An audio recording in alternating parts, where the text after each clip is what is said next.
ಶಿವಮೊಗ್ಗದಲ್ಲಿ ಅಕ್ರಮವಾಗಿ ಮರಳು ಮಾಫಿಯಾ ನಡೀತಿರುವಂಥದ್ದು. ಈ ಬಗ್ಗೆ ನಮ್ಮ ಜೊತೆಗೆ ಮಾತಾಡಲಿಕ್ಕೆ ಜಿಲ್ಲಾಧಿಕಾರಿಗಳಾದಂಥ ಗುರುದತ್ ಹೆಗಡೆ ಸರ್ ಇದ್ದಾರೆ. ಅವರನ್ನು ಮಾತಾಡಿಸ್ತೇನೆ. ಸರ್, ಮಲೆನಾಡು ಭಾಗದಲ್ಲಿ ಅನೇಕ ಕಡೆಗಳಲ್ಲಿ ಅಕ್ರಮವಾಗಿ ಮರಳು ಮಾಫಿಯಾ ನಡೀತಿದೆ ಸರ್, ಈ ಬಗ್ಗೆ ಅಲ್ಲ ತಾವು ಮಾಧ್ಯಮದವರು ಮತ್ತು ನಮಗೆ ಸಾರ್ವಜನಿಕರು ಕೆಲವೊಂದು ಕಡೆ ಈ ಥರ ಕಂಪ್ಲೇಂಟ್ಸು ಖಂಡಿತ ಬಂದಿದೆ. ನಾವು ಇದನ್ನು ಜಿಲ್ಲಾ ಟಾಸ್ಕ್ ಫೋರ್ಸ್ ನಮ್ಮದೇನು ಕಮಿಟಿ ಇರ್ತದೆ ಅದರಲ್ಲೂ ಸಹಿತ ಇದನ್ನು ಡಿಸ್ಕಸ್ ಮಾಡಿ ಭಾಳ ಗಂಭೀರವಾಗಿ ಸ್ವೀಕರಿಸಿದ್ದೀವಿ. ಒಂದೇ ಇಲಾಖೆಯಿಂದ ಇದು ಕಂಟ್ರೋಲ್ ಮಾಡಲಿಕ್ಕೆ ಆಗಲ್ಲ. ಯಾಕಂದರೆ ಶಿವಮೊಗ್ಗ ಜಿಲ್ಲೆಯಲ್ಲಿ ಸಾಕಷ್ಟು ಎಕ್ಸ್ಟೆಂಟ್ ಇದೆ, ತುಂಬ ವಾಟರ್ ಬಾಡೀಸ್ ಇದೆ, ರಿವರ್ ಫ್ರಂಟು ತುಂಬ ಇದೆ. ನಾವು ಕೇವಲ ಒಂದೇ ಇಲಾಖೆಯಿಂದ ಇದು ಕಂಟ್ರೋಲ್ ಮಾಡ್ತೀವಿ ಅಂತಂದರೆ ಆಗಲ್ಲ. ಸೊ ನಾವು ಪೊಲೀಸ್ ಇಲಾಖೆ ಆಯಿತು, ಮತ್ತು ನಮ್ಮ ಮೈನ್ಸ್ ಆ್ಯಂಡ್ ಜಿಯಾಲಜಿ ಡಿಪಾರ್ಟ್ಮೆಂಟ್ ಆಯಿತು, ರೆವಿನ್ಯೂ ಡಿಪಾರ್ಟ್ಮೆಂಟ್ ಆಯಿತು, ಆಮೇಲೆ ಪಂಚಾಯತ್ ಇಲಾಖೆ ಆಯಿತು, ಪ್ಲಸ್ ಇವನ್ ಫಾರೆಸ್ಟ್ ಡಿಪಾರ್ಟ್ಮೆಂಟ್ ಎಲ್ಲರನ್ನೂ ಸೇರಿ ಒಳಗೊಂಡಂಥ ತಂಡಗಳನ್ನು ಮಾಡಿ ಅವರು ಆ್ಯಸ್ ಅ ಟೀಮ್ ಅದನ್ನು ಟ್ಯಾಕಲ್ ಮಾಡಲಿಕ್ಕೆ ನಾವು ಹೇಳ್ತಾ ಇದ್ದೀವಿ. ಈಗಾಗಲೇ ಸುಮಾರು 40ಕ್ಕಿಂತ ಜಾಸ್ತಿ ಕೇಸುಗಳನ್ನು ನಾವು ಬುಕ್ ಮಾಡಿದ್ದೀವಿ. ಒಂದು 20 ಲಕ್ಷಕ್ಕಿಂತ ಜಾಸ್ತಿ ಫೈನನ್ನು ನಾವು ಕಲೆಕ್ಟ್ ಮಾಡಿದ್ದೀವಿ. ಬಟ್ ನೀವು ಹೇಳೋದು ನಿಜ, ಇಷ್ಟಿದ್ರೂ ಸಹಿತ ಕೆಲವೊಂದು ಕಡೆ ನಮಗೆ ವರದಿಗಳು ಬರ್ತಾ ಇದೆ.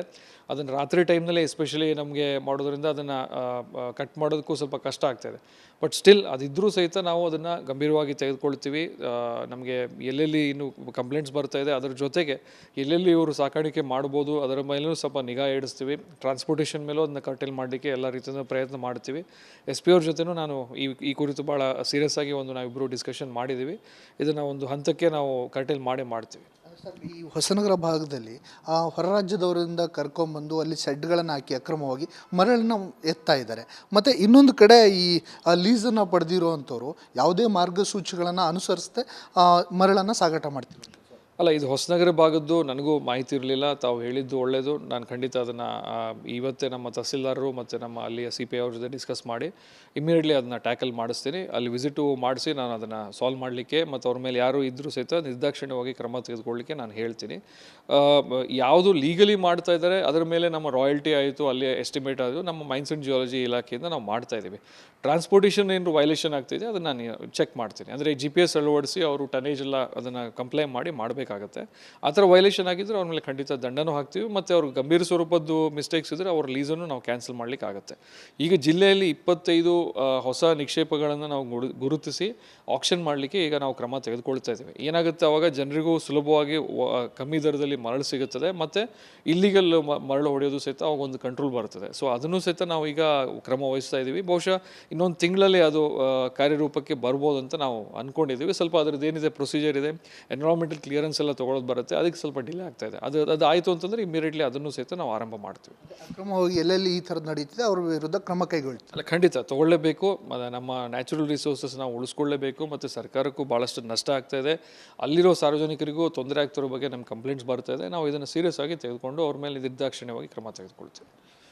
ಇದಿಷ್ಟು ಜಿಲ್ಲಾಧಿಕಾರಿಗಳ ಮಾತಾಗಿರುವಂಥದ್ದು. ಯಾರು ಅಕ್ರಮದಲ್ಲಿ ಭಾಗಿಯಾಗಿದ್ದಾರೋ ಅವರ ವಿರುದ್ಧ ಕಠಿಣ ಕ್ರಮವನ್ನು ಕೈಗೊಳ್ತೇವೆ ಮತ್ತು ಜೊತೆಗೆ ದಂಡವನ್ನು ವಸೂಲಿ ಮಾಡುವಂಥ ಕೆಲಸವನ್ನು ಮಾಡ್ತೀವಿ ಅನ್ನುವಂಥ ಮಾತನ್ನು ಹೇಳಿರುವಂಥದ್ದು. ಕ್ಯಾಮ್ರಾ ಪರ್ಸನ್ ಚಿರಾಗ್ ಜೊತೆ ಭೀಮಾನಾಯ್ಕ, ರಿಪಬ್ಲಿಕ್ ಕನ್ನಡ, ಶಿವಮೊಗ್ಗದಲ್ಲಿ ಅಕ್ರಮವಾಗಿ ಮರಳು ಮಾಫಿಯಾ ನಡೀತಿರುವಂಥದ್ದು. ಈ ಬಗ್ಗೆ ನಮ್ಮ ಜೊತೆಗೆ ಮಾತಾಡಲಿಕ್ಕೆ ಜಿಲ್ಲಾಧಿಕಾರಿಗಳಾದಂಥ ಗುರುದತ್ ಹೆಗಡೆ ಸರ್ ಇದ್ದಾರೆ. ಅವರನ್ನು ಮಾತಾಡಿಸ್ತೇನೆ.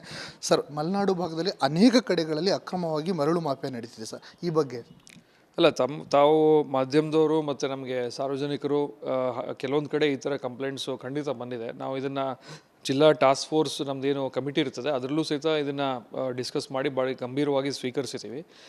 ಒಂದೇ ಇಲಾಖೆಯಿಂದ ಇದು ಕಂಟ್ರೋಲ್ ಮಾಡಲಿಕ್ಕೆ ಆಗಲ್ಲ. ಯಾಕಂದರೆ ಶಿವಮೊಗ್ಗ ಜಿಲ್ಲೆಯಲ್ಲಿ ಸಾಕಷ್ಟು ಎಕ್ಸ್ಟೆಂಟ್ ಇದೆ, ತುಂಬ ವಾಟರ್ ಬಾಡೀಸ್ ಇದೆ, ರಿವರ್ ಫ್ರಂಟು ತುಂಬ ಇದೆ. ನಾವು ಕೇವಲ ಒಂದೇ ಇಲಾಖೆಯಿಂದ ಇದು ಕಂಟ್ರೋಲ್ ಮಾಡ್ತೀವಿ ಅಂತಂದರೆ ಆಗಲ್ಲ. ಸೊ ನಾವು ಪೊಲೀಸ್ ಇಲಾಖೆ ಆಯಿತು, ಮತ್ತು ನಮ್ಮ ಮೈನ್ಸ್ ಆ್ಯಂಡ್ ಜಿಯಾಲಜಿ ಡಿಪಾರ್ಟ್ಮೆಂಟ್ ಆಯಿತು, ರೆವಿನ್ಯೂ ಡಿಪಾರ್ಟ್ಮೆಂಟ್ ಆಯಿತು, ಆಮೇಲೆ ಪಂಚಾಯತ್ ಇಲಾಖೆ ಆಯಿತು, ಪ್ಲಸ್ ಇವನ್ ಫಾರೆಸ್ಟ್ ಡಿಪಾರ್ಟ್ಮೆಂಟ್ ಎಲ್ಲರನ್ನೂ ಸೇರಿ ಒಳಗೊಂಡಂಥ ತಂಡಗಳನ್ನು ಮಾಡಿ ಅವರು ಆ್ಯಸ್ ಅ ಟೀಮ್ ಅದನ್ನು ಟ್ಯಾಕಲ್ ಮಾಡಲಿಕ್ಕೆ ನಾವು ಹೇಳ್ತಾ ಇದ್ದೀವಿ. ಈಗಾಗಲೇ ಸುಮಾರು 40ಕ್ಕಿಂತ ಜಾಸ್ತಿ ಕೇಸುಗಳನ್ನು ನಾವು ಬುಕ್ ಮಾಡಿದ್ದೀವಿ. ಒಂದು 20 ಲಕ್ಷಕ್ಕಿಂತ ಜಾಸ್ತಿ ಫೈನನ್ನು ನಾವು ಕಲೆಕ್ಟ್ ಮಾಡಿದ್ದೀವಿ. ಬಟ್ ನೀವು ಹೇಳೋದು ನಿಜ, ಇಷ್ಟಿದ್ರೂ ಸಹಿತ ಕೆಲವೊಂದು ಕಡೆ ನಮಗೆ ವರದಿಗಳು ಬರ್ತಾ ಇದೆ. ಅದನ್ನು ರಾತ್ರಿ ಟೈಮ್ನಲ್ಲಿ ಎಸ್ಪೆಷಲಿ ನಮಗೆ ಮಾಡೋದ್ರಿಂದ ಅದನ್ನು ಕಟ್ ಮಾಡೋದಕ್ಕೂ ಸ್ವಲ್ಪ ಕಷ್ಟ ಆಗ್ತಾಯಿದೆ. ಬಟ್ ಸ್ಟಿಲ್ ಅದಿದ್ದರೂ ಸಹಿತ ನಾವು ಅದನ್ನು ಗಂಭೀರವಾಗಿ ತೆಗೆದುಕೊಳ್ತೀವಿ. ನಮಗೆ ಎಲ್ಲೆಲ್ಲಿ ಇನ್ನು ಕಂಪ್ಲೇಂಟ್ಸ್ ಬರ್ತಾ ಇದೆ ಅದರ ಜೊತೆಗೆ ಎಲ್ಲೆಲ್ಲಿ ಇವರು ಸಾಕಾಣಿಕೆ ಮಾಡ್ಬೋದು ಅದರ ಮೇಲೂ ಸ್ವಲ್ಪ ನಿಗಾ ಇಡಿಸ್ತೀವಿ. ಟ್ರಾನ್ಸ್ಪೋರ್ಟೇಷನ್ ಮೇಲೂ ಅದನ್ನ ಕರ್ಟೇಲ್ ಮಾಡಲಿಕ್ಕೆ ಎಲ್ಲ ರೀತಿಯ ಪ್ರಯತ್ನ ಮಾಡ್ತೀವಿ. SP ಅವ್ರ ಜೊತೆನೂ ನಾನು ಈ ಕುರಿತು ಭಾಳ ಸೀರಿಯಸ್ ಆಗಿ ನಾವಿಬ್ಬರು ಡಿಸ್ಕಷನ್ ಮಾಡಿದ್ದೀವಿ. ಇದನ್ನು ಒಂದು ಹಂತಕ್ಕೆ ನಾವು ಕರ್ಟೇಲ್ ಮಾಡ್ತೀವಿ. ಸರ್, ಈ ಹೊಸನಗರ ಭಾಗದಲ್ಲಿ ಹೊರ ರಾಜ್ಯದವರಿಂದ ಕರ್ಕೊಂಬಂದು ಅಲ್ಲಿ ಶೆಡ್ಗಳನ್ನು ಹಾಕಿ ಅಕ್ರಮವಾಗಿ ಮರಳನ್ನು ಎತ್ತಾ ಇದ್ದಾರೆ. ಮತ್ತು ಇನ್ನೊಂದು ಕಡೆ ಈ ಲೀಸನ್ನು ಪಡೆದಿರುವಂಥವ್ರು ಯಾವುದೇ ಮಾರ್ಗಸೂಚಿಗಳನ್ನು ಅನುಸರಿಸದೆ ಮರಳನ್ನು ಸಾಗಾಟ ಮಾಡ್ತೀವಿ. ಅಲ್ಲ, ಇದು ಹೊಸನಗರ ಭಾಗದ್ದು ನನಗೂ ಮಾಹಿತಿ ಇರಲಿಲ್ಲ. ತಾವು ಹೇಳಿದ್ದು ಒಳ್ಳೆಯದು. ನಾನು ಖಂಡಿತ ಅದನ್ನು ಇವತ್ತೇ ನಮ್ಮ ತಹಸೀಲ್ದಾರರು ಮತ್ತು ನಮ್ಮ ಅಲ್ಲಿಯ CPI ಅವ್ರ ಜೊತೆ ಡಿಸ್ಕಸ್ ಮಾಡಿ ಇಮಿಡಿಯೇಟ್ಲಿ ಅದನ್ನು ಟ್ಯಾಕಲ್ ಮಾಡಿಸ್ತೀನಿ. ಅಲ್ಲಿ ವಿಸಿಟು ಮಾಡಿಸಿ ನಾನು ಅದನ್ನು ಸಾಲ್ವ್ ಮಾಡಲಿಕ್ಕೆ ಮತ್ತು ಅವ್ರ ಮೇಲೆ ಯಾರು ಇದ್ದರೂ ಸಹಿತ ನಿರ್ದಾಕ್ಷಿಣ್ಯವಾಗಿ ಕ್ರಮ ತೆಗೆದುಕೊಳ್ಳಲಿಕ್ಕೆ ನಾನು ಹೇಳ್ತೀನಿ. ಯಾವುದು ಲೀಗಲಿ ಮಾಡ್ತಾ ಇದ್ದಾರೆ ಅದರ ಮೇಲೆ ನಮ್ಮ ರಾಯಲ್ಟಿ ಆಯಿತು, ಅಲ್ಲಿ ಎಸ್ಟಿಮೇಟ್ ಆಯಿತು, ನಮ್ಮ ಮೈನ್ಸ್ ಆ್ಯಂಡ್ ಜಿಯಾಲಜಿ ಇಲಾಖೆಯಿಂದ ನಾವು ಮಾಡ್ತಾ ಇದ್ದೀವಿ. ಟ್ರಾನ್ಸ್ಪೋರ್ಟೇಷನ್ ಏನು ವೈಲೇಷನ್ ಆಗ್ತಿದೆ ಅದನ್ನು ನಾನು ಚೆಕ್ ಮಾಡ್ತೀನಿ. ಅಂದರೆ GPS ಅಳವಡಿಸಿ ಅವರು ಟನೇಜ್ ಎಲ್ಲ ಅದನ್ನು ಕಂಪ್ಲೇಂಟ್ ಮಾಡಿ ಮಾಡಬೇಕಾಗತ್ತೆ. ಆ ಥರ ವೈಲೇಷನ್ ಆಗಿದ್ದರೆ ಅವ್ರ ಮೇಲೆ ಖಂಡಿತ ದಂಡನೂ ಹಾಕ್ತೀವಿ ಮತ್ತು ಅವ್ರಿಗೆ ಗಂಭೀರ ಸ್ವರೂಪದ್ದು ಮಿಸ್ಟೇಕ್ಸ್ ಇದ್ದರೆ ಅವ್ರ ಲೀಸನ್ನು ನಾವು ಕ್ಯಾನ್ಸಲ್ ಮಾಡಲಿಕ್ಕೆ ಆಗುತ್ತೆ. ಈಗ ಜಿಲ್ಲೆಯಲ್ಲಿ 25 ಹೊಸ ನಿಕ್ಷೇಪಗಳನ್ನು ನಾವು ಗುರುತಿಸಿ ಆಕ್ಷನ್ ಮಾಡಲಿಕ್ಕೆ ಈಗ ನಾವು ಕ್ರಮ ತೆಗೆದುಕೊಳ್ತಾ ಇದ್ದೀವಿ. ಏನಾಗುತ್ತೆ, ಆವಾಗ ಜನರಿಗೂ ಸುಲಭವಾಗಿ ಕಮ್ಮಿ ದರದಲ್ಲಿ ಮರಳು ಸಿಗುತ್ತದೆ ಮತ್ತು ಇಲ್ಲಿಗಲ್ ಮರಳು ಹೊಡೆಯೋದು ಸಹಿತ ಅವಾಗ ಒಂದು ಕಂಟ್ರೋಲ್ ಬರ್ತದೆ. ಸೊ ಅದನ್ನು ಸಹಿತ ನಾವು ಈಗ ಕ್ರಮ ವಹಿಸ್ತಾ ಇದ್ದೀವಿ. ಬಹುಶಃ ಇನ್ನೊಂದು ತಿಂಗಳಲ್ಲಿ ಅದು ಕಾರ್ಯರೂಪಕ್ಕೆ ಬರ್ಬೋದು ಅಂತ ನಾವು ಅಂದ್ಕೊಂಡಿದ್ದೀವಿ. ಸ್ವಲ್ಪ ಅದರದ್ದು ಏನಿದೆ ಪ್ರೊಸೀಜರ್ ಇದೆ, ಎನ್ವಿರಾನ್ಮೆಂಟಲ್ ಕ್ಲಿಯರೆನ್ಸ್ ಎಲ್ಲ ತೊಗೊಳೋದು ಬರುತ್ತೆ, ಅದಕ್ಕೆ ಸ್ವಲ್ಪ ಡಿಲೇ ಆಗ್ತಾ ಇದೆ. ಅದು ಆಯಿತು ಅಂತಂದರೆ ಇಮಿಡಿಯೇಟ್ಲಿ ಅದನ್ನು ಸಹಿತ ನಾವು ಆರಂಭ ಮಾಡ್ತೀವಿ. ಅಕ್ರಮವಾಗಿ ಎಲ್ಲೆಲ್ಲಿ ಈ ಥರದ್ದು ನಡೀತಿದೆ ಅವ್ರ ವಿರುದ್ಧ ಕ್ರಮ ಕೈಗೊಳ್ತೀವಿ. ಅಲ್ಲ, ಖಂಡಿತ ತೊಗೊಳ್ಳೇಬೇಕು.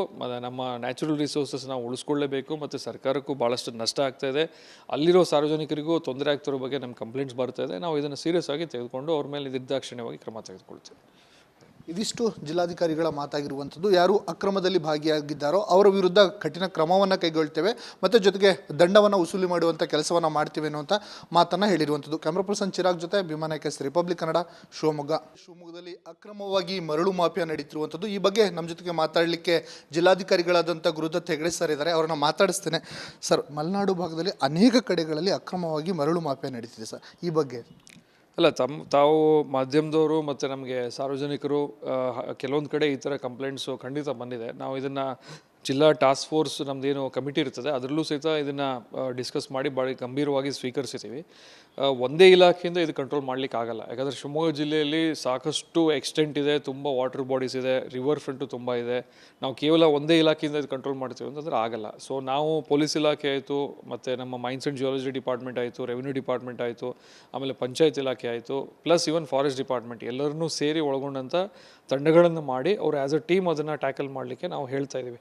ಈಗಾಗಲೇ ಸುಮಾರು 40ಕ್ಕಿಂತ ಜಾಸ್ತಿ ಕೇಸುಗಳನ್ನು ನಾವು ಬುಕ್ ಮಾಡಿದ್ದೀವಿ. ಒಂದು 20 ಲಕ್ಷಕ್ಕಿಂತ ಜಾಸ್ತಿ ಫೈನನ್ನು ನಾವು ಕಲೆಕ್ಟ್ ಮಾಡಿದ್ದೀವಿ. ಬಟ್ ನೀವು ಹೇಳೋದು ನಿಜ, ಇಷ್ಟಿದ್ರೂ ಸಹಿತ ಕೆಲವೊಂದು ಕಡೆ ನಮಗೆ ವರದಿಗಳು ಬರ್ತಾ ಇದೆ. ಅದನ್ನು ರಾತ್ರಿ ಟೈಮ್ನಲ್ಲೇ ಎಸ್ಪೆಷಲಿ ನಮಗೆ ಮಾಡೋದ್ರಿಂದ ಅದನ್ನು ಕಟ್ ಮಾಡೋದಕ್ಕೂ ಸ್ವಲ್ಪ ಕಷ್ಟ ಆಗ್ತಾಯಿದೆ. ಬಟ್ ಸ್ಟಿಲ್ ಅದಿದ್ದರೂ ಸಹಿತ ನಾವು ಅದನ್ನು ಗಂಭೀರವಾಗಿ ತೆಗೆದುಕೊಳ್ತೀವಿ. ನಮಗೆ ಎಲ್ಲೆಲ್ಲಿ ಇನ್ನು ಕಂಪ್ಲೇಂಟ್ಸ್ ಬರ್ತಾ ಇದೆ ಅದರ ಜೊತೆಗೆ ಎಲ್ಲೆಲ್ಲಿ ಇವರು ಸಾಕಾಣಿಕೆ ಮಾಡ್ಬೋದು ಅದರ ಮೇಲೂ ಸ್ವಲ್ಪ ನಿಗಾ ಇಡಿಸ್ತೀವಿ. ಟ್ರಾನ್ಸ್ಪೋರ್ಟೇಷನ್ ಮೇಲೂ ಅದನ್ನ ಕರ್ಟೇಲ್ ಮಾಡಲಿಕ್ಕೆ ಎಲ್ಲ ರೀತಿಯ ಪ್ರಯತ್ನ ಮಾಡ್ತೀವಿ. SP ಅವ್ರ ಜೊತೆನೂ ನಾನು ಈ ಕುರಿತು ಭಾಳ ಸೀರಿಯಸ್ ಆಗಿ ನಾವಿಬ್ಬರು ಡಿಸ್ಕಷನ್ ಮಾಡಿದ್ದೀವಿ. ಇದನ್ನು ಒಂದು ಹಂತಕ್ಕೆ ನಾವು ಕರ್ಟೇಲ್ ಮಾಡ್ತೀವಿ. ಸರ್, ಈ ಹೊಸನಗರ ಭಾಗದಲ್ಲಿ ಹೊರ ರಾಜ್ಯದವರಿಂದ ಕರ್ಕೊಂಬಂದು ಅಲ್ಲಿ ಶೆಡ್ಗಳನ್ನು ಹಾಕಿ ಅಕ್ರಮವಾಗಿ ಮರಳನ್ನು ಎತ್ತಾ ಇದ್ದಾರೆ. ಮತ್ತು ಇನ್ನೊಂದು ಕಡೆ ಈ ಲೀಸನ್ನು ಪಡೆದಿರುವಂಥವ್ರು ಯಾವುದೇ ಮಾರ್ಗಸೂಚಿಗಳನ್ನು ಅನುಸರಿಸದೆ ಮರಳನ್ನು ಸಾಗಾಟ ಮಾಡ್ತೀವಿ. ಅಲ್ಲ, ಇದು ಹೊಸನಗರ ಭಾಗದ್ದು ನನಗೂ ಮಾಹಿತಿ ಇರಲಿಲ್ಲ. ತಾವು ಹೇಳಿದ್ದು ಒಳ್ಳೆಯದು. ನಾನು ಖಂಡಿತ ಅದನ್ನು ಇವತ್ತೇ ನಮ್ಮ ತಹಸೀಲ್ದಾರರು ಮತ್ತು ನಮ್ಮ ಅಲ್ಲಿಯ CPI ಅವ್ರ ಜೊತೆ ಡಿಸ್ಕಸ್ ಮಾಡಿ ಇಮಿಡಿಯೇಟ್ಲಿ ಅದನ್ನು ಟ್ಯಾಕಲ್ ಮಾಡಿಸ್ತೀನಿ. ಅಲ್ಲಿ ವಿಸಿಟು ಮಾಡಿಸಿ ನಾನು ಅದನ್ನು ಸಾಲ್ವ್ ಮಾಡಲಿಕ್ಕೆ ಮತ್ತು ಅವ್ರ ಮೇಲೆ ಯಾರು ಇದ್ದರೂ ಸಹಿತ ನಿರ್ದಾಕ್ಷಿಣ್ಯವಾಗಿ ಕ್ರಮ ತೆಗೆದುಕೊಳ್ಳಲಿಕ್ಕೆ ನಾನು ಹೇಳ್ತೀನಿ. ಯಾವುದು ಲೀಗಲಿ ಮಾಡ್ತಾ ಇದ್ದಾರೆ ಅದರ ಮೇಲೆ ನಮ್ಮ ರಾಯಲ್ಟಿ ಆಯಿತು, ಅಲ್ಲಿ ಎಸ್ಟಿಮೇಟ್ ಆಯಿತು, ನಮ್ಮ ಮೈನ್ಸ್ ಆ್ಯಂಡ್ ಜಿಯಾಲಜಿ ಇಲಾಖೆಯಿಂದ ನಾವು ಮಾಡ್ತಾ ಇದ್ದೀವಿ. ಟ್ರಾನ್ಸ್ಪೋರ್ಟೇಷನ್ ಏನು ವೈಲೇಷನ್ ಆಗ್ತಿದೆ ಅದನ್ನು ನಾನು ಚೆಕ್ ಮಾಡ್ತೀನಿ. ಅಂದರೆ GPS ಅಳವಡಿಸಿ ಅವರು ಟನೇಜ್ ಎಲ್ಲ ಅದನ್ನು ಕಂಪ್ಲೇಂಟ್ ಮಾಡಿ ಮಾಡಬೇಕಾಗತ್ತೆ. ಆ ಥರ ವೈಲೇಷನ್ ಆಗಿದ್ದರೆ ಅವ್ರ ಮೇಲೆ ಖಂಡಿತ ದಂಡನೂ ಹಾಕ್ತೀವಿ ಮತ್ತು ಅವ್ರಿಗೆ ಗಂಭೀರ ಸ್ವರೂಪದ್ದು ಮಿಸ್ಟೇಕ್ಸ್ ಇದ್ದರೆ ಅವ್ರ ಲೀಸನ್ನು ನಾವು ಕ್ಯಾನ್ಸಲ್ ಮಾಡಲಿಕ್ಕೆ ಆಗುತ್ತೆ. ಈಗ ಜಿಲ್ಲೆಯಲ್ಲಿ 25 ಹೊಸ ನಿಕ್ಷೇಪಗಳನ್ನು ನಾವು ಗುರುತಿಸಿ ಆಕ್ಷನ್ ಮಾಡಲಿಕ್ಕೆ ಈಗ ನಾವು ಕ್ರಮ ತೆಗೆದುಕೊಳ್ತಾ ಇದ್ದೀವಿ. ಏನಾಗುತ್ತೆ, ಆವಾಗ ಜನರಿಗೂ ಸುಲಭವಾಗಿ ಕಮ್ಮಿ ದರದಲ್ಲಿ ಮರಳು ಸಿಗುತ್ತದೆ ಮತ್ತು ಇಲ್ಲಿಗಲ್ ಮರಳು ಹೊಡೆಯೋದು ಸಹಿತ ಅವಾಗ ಒಂದು ಕಂಟ್ರೋಲ್ ಬರ್ತದೆ. ಸೊ ಅದನ್ನು ಸಹಿತ ನಾವು ಈಗ ಕ್ರಮ ವಹಿಸ್ತಾ ಇದ್ದೀವಿ. ಬಹುಶಃ ಇನ್ನೊಂದು ತಿಂಗಳಲ್ಲಿ ಅದು ಕಾರ್ಯರೂಪಕ್ಕೆ ಬರ್ಬೋದು ಅಂತ ನಾವು ಅಂದ್ಕೊಂಡಿದ್ದೀವಿ. ಸ್ವಲ್ಪ ಅದರದ್ದು ಏನಿದೆ ಪ್ರೊಸೀಜರ್ ಇದೆ, ಎನ್ವಿರಾನ್ಮೆಂಟಲ್ ಕ್ಲಿಯರೆನ್ಸ್ ಎಲ್ಲ ತೊಗೊಳೋದು ಬರುತ್ತೆ, ಅದಕ್ಕೆ ಸ್ವಲ್ಪ ಡಿಲೇ ಆಗ್ತಾ ಇದೆ. ಅದು ಆಯಿತು ಅಂತಂದರೆ ಇಮಿಡಿಯೇಟ್ಲಿ ಅದನ್ನು ಸಹಿತ ನಾವು ಆರಂಭ ಮಾಡ್ತೀವಿ. ಅಕ್ರಮವಾಗಿ ಎಲ್ಲೆಲ್ಲಿ ಈ ಥರದ್ದು ನಡೀತಿದೆ ಅವ್ರ ವಿರುದ್ಧ ಕ್ರಮ ಕೈಗೊಳ್ತೀವಿ. ಅಲ್ಲ, ಖಂಡಿತ ತೊಗೊಳ್ಳೇಬೇಕು. ನಮ್ಮ ನ್ಯಾಚುರಲ್ ರಿಸೋರ್ಸಸ್ ನಾವು ಉಳಿಸ್ಕೊಳ್ಳೇಬೇಕು ಮತ್ತು ಸರ್ಕಾರಕ್ಕೂ ಭಾಳಷ್ಟು ನಷ್ಟ ಆಗ್ತಾ ಇದೆ, ಅಲ್ಲಿರೋ ಸಾರ್ವಜನಿಕರಿಗೂ ತೊಂದರೆ ಆಗ್ತಿರೋ ಬಗ್ಗೆ ನಮ್ಮ ಕಂಪ್ಲೇಂಟ್ಸ್ ಬರ್ತಾ ಇದೆ. ನಾವು ಇದನ್ನು ಸೀರಿಯಸ್ ಆಗಿ ತೆಗೆದುಕೊಂಡು ಅವ್ರ ಮೇಲೆ ನಿರ್ದಾಕ್ಷಿಣ್ಯವಾಗಿ ಕ್ರಮ ತೆಗೆದುಕೊಳ್ತೀವಿ. ಇದಿಷ್ಟು ಜಿಲ್ಲಾಧಿಕಾರಿಗಳ ಮಾತಾಗಿರುವಂಥದ್ದು. ಯಾರು ಅಕ್ರಮದಲ್ಲಿ ಭಾಗಿಯಾಗಿದ್ದಾರೋ ಅವರ ವಿರುದ್ಧ ಕಠಿಣ ಕ್ರಮವನ್ನು ಕೈಗೊಳ್ತೇವೆ ಮತ್ತು ಜೊತೆಗೆ ದಂಡವನ್ನು ವಸೂಲಿ ಮಾಡುವಂಥ ಕೆಲಸವನ್ನು ಮಾಡ್ತೀವಿ ಅನ್ನುವಂಥ ಮಾತನ್ನು ಹೇಳಿರುವಂಥದ್ದು. ಕ್ಯಾಮ್ರಾ ಪರ್ಸನ್ ಚಿರಾಗ್ ಜೊತೆ ಭೀಮಾನಾಯ್ಕ, ರಿಪಬ್ಲಿಕ್ ಕನ್ನಡ, ಶಿವಮೊಗ್ಗ.